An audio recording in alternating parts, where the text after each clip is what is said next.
I just got back from a fast trip to Colorado. We had a big bunch of orders come in and our product wasn't ready. So when it got ready, I had to go out and get it all shipped out as fast as possible. And that's entrepreneurship, small business, or any business, but in small business you got to do things yourself.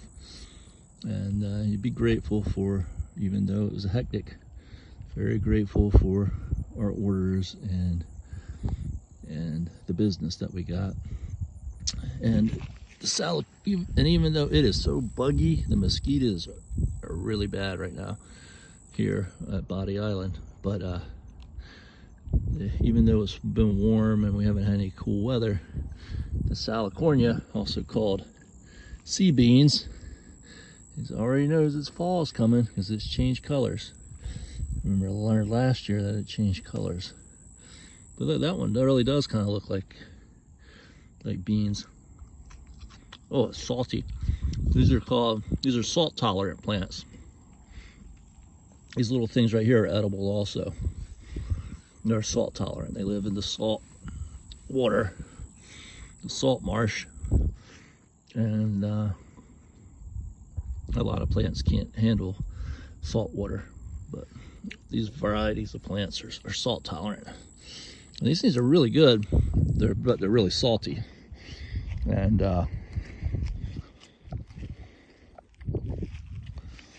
there is a little bit of a market developing for them.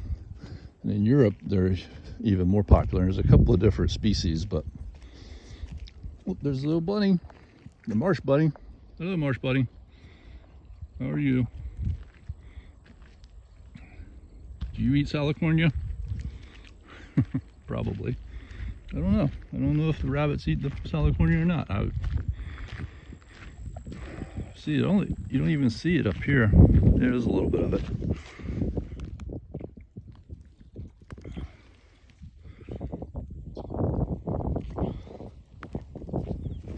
Actually, it's not as salty, so that was a little smaller piece, and it's not quite as close to the water over there, so maybe it just doesn't get quite as much salt. But the stuff I was just eating earlier, the big pieces, that was very salty. And it's not just a normal salty flavor, it's kind of an odd salty flavor, but if you were eating it complimentary with something, I think it would be really good. There's probably some nutrients in it that we don't really know about. Probably iodine. Well, all the minerals that would come from seawater. Well, that's why they say sea salt's better than regular table salt, because the sea salt has, still has the minerals and from the ocean that haven't been processed out of it, apparently. So they say. I don't know. Now, I don't know really with regular table salt how much you would be able to refine out other minerals, but anyhow, that's the claim with sea salt.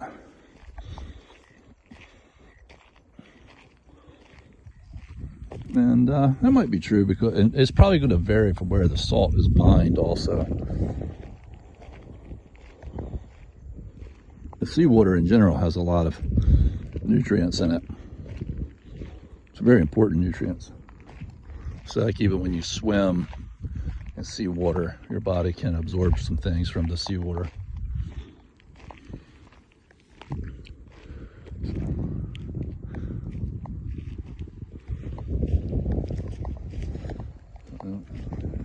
Mosquitoes aren't quite as bad right here, I guess because the wind's blowing through here. So it's like a southeast wind. We don't get that very often. We had a lot of shore erosion. But I just wanted to shoot a quick little video back here on the Outer Banks, and just a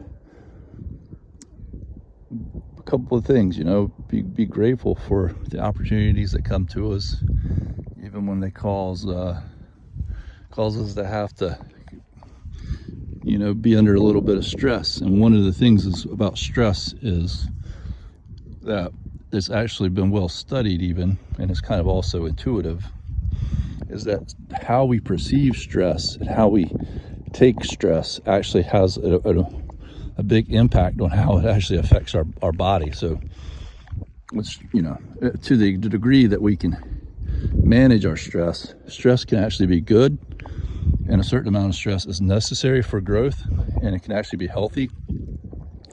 And then of course there's times where we go into stress for too long a period of time, and they might just start have a negative effect on us. That's sort of the natural process of what's obvious.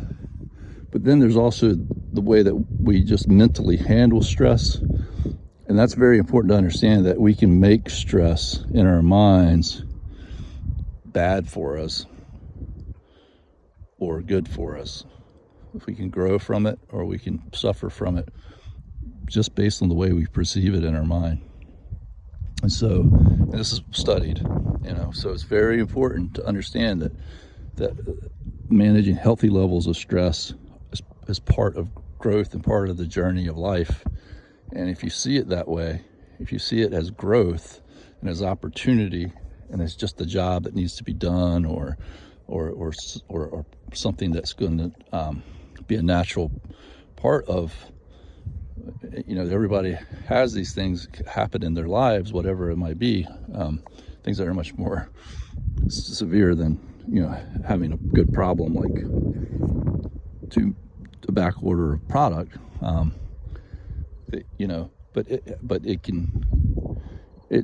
it's up to you, and it's so much of how our life unfolds, or who we become as a person, is all how we train our minds to take on stress, opportunity, and other things that happen in our lives, and how we are able to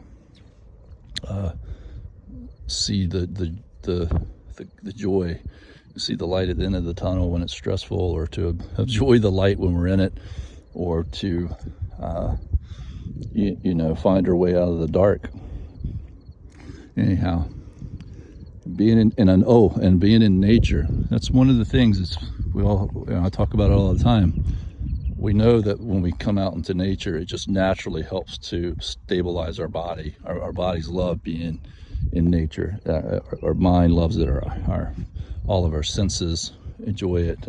It does a lot for us. But there's another thing with that, and that is we can certainly walk into nature and get these benefits, but we're not always going to have the opportunity to immediately go into nature. And so when you're in nature or in any other environment that gives your body strength and calmness, and you need to listen to your body during those periods of time, so that you can really observe yourself and how your mind's working and how you're feeling all through your body, so that when you're in a stressful situation, or you're not able to get outdoors, you're not able to get into nature, you can recall those feelings and the sensation that you have while you're in nature, and sort of bring yourself to that state. It is your brain and your mind and your nervous system is capable of doing that. And so being observant of yourself in different situations, both good situations and bad situations, and training your mind what is calm, what is a good state of mind, and so that you know, so that you can observe yourself under different situations and know that this is not the state of mind that that's a healthy state of mind, and so you actually know what that feels like, and you've observed yourself with that positive state of mind, so that you can pull yourself back to that. And being in nature is a good place to do that observation. I love you.